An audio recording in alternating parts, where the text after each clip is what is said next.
So there is a block of centrist Democrats that have been adamant that the White House seek a bipartisan infrastructure deal, which may give the administration little wiggle room to try to passing one without GOP votes.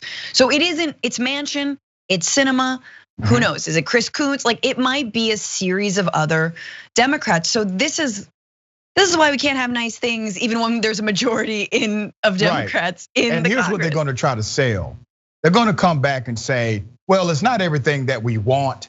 We will accept this compromised, watered down version, but we're going to pass other legislation to amend this legislation in the future. You just wait and see. And it will never happen. You will not get it. You won't get it this year, and you damn sure won't get it next year after midterms. It's not going to happen.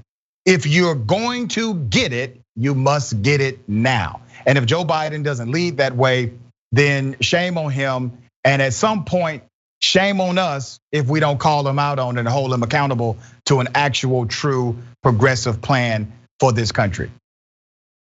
Absolutely. I mean, you got to wonder, someone who's already willing to cut their own proposal down by something like $600 million immediately to 1.7 from.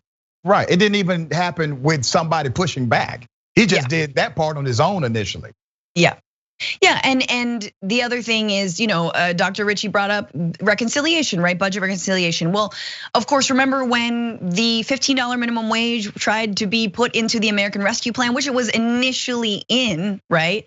And Republicans and Joe Manchin said, no, 50 minimum wage, that has nothing to do with rescuing people or workers. I'm gonna pretend that works out.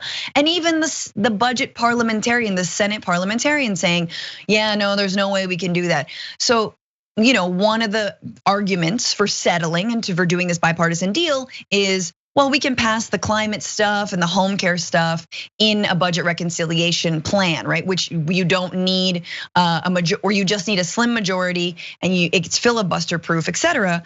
Well, one, Manchin's probably not gonna get on board with that, so you don't have the majority. And two, who knows where the parliamentarian's gonna be at on this? Do they think that like solar panels are part of the budget reconciliation? I mean, I doubt it. Yeah, and it was it was disgusting to me to watch Democrats hide behind the parliamentarian. Let's be clear of who the parliamentarian is. Nobody elected this person. The position does not exist by statute, is not constitutionally mandated, is not even statutorily mandated, which means it's kind of a made up position. And in that position, the parliamentarian serves as an advisor, technically, to the vice president of the United States, who is in fact in charge of the chamber.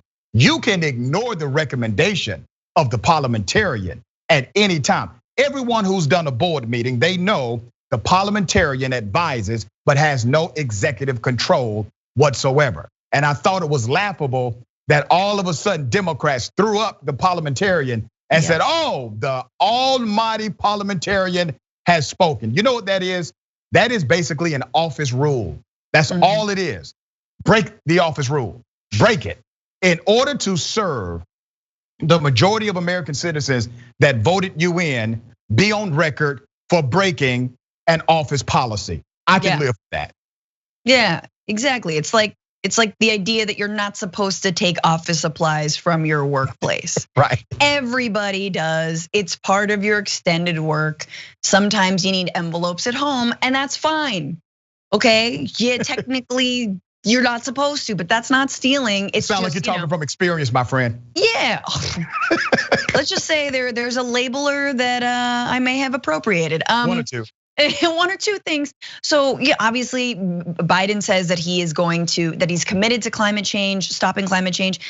I think the real thing, in addition to what you said, Dr. Richey, is he's got to surround himself with better people. Like if he wants to get this done, he needs to not surround himself with his like traditional allies and centrist Democrats. He needs to have people in his corner who can help him fight. But the people in his corner, who are the people he's known for a very long time, let's be real, are not the ones who are gonna, help him. They're not gonna push him, right? No, not at all. And he is a reflection of what we know as corporate politics. He's an institutionalist. He knows these individuals, but he's leading in this century. And it's difficult, I get it. The guy does have a soul, he's not a Donald Trump-like figure, but he's leading outside of his era.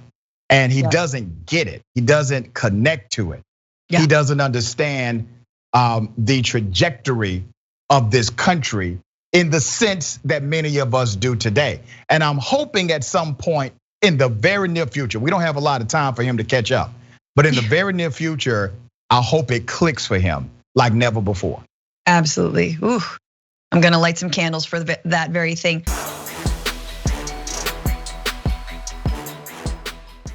Check out the Damage Report podcast each day, wherever you get your podcasts, whether Pocket Casts or Stitcher or iTunes. You can join me as I give you the news and stories you want, with a range of co-hosts and interview guests jumping in on the fun each day. Again, that's the Damage Report, wherever you get your podcasts. And if you get them at iTunes, don't forget to rate and review. Sometimes I'll read them live on the show.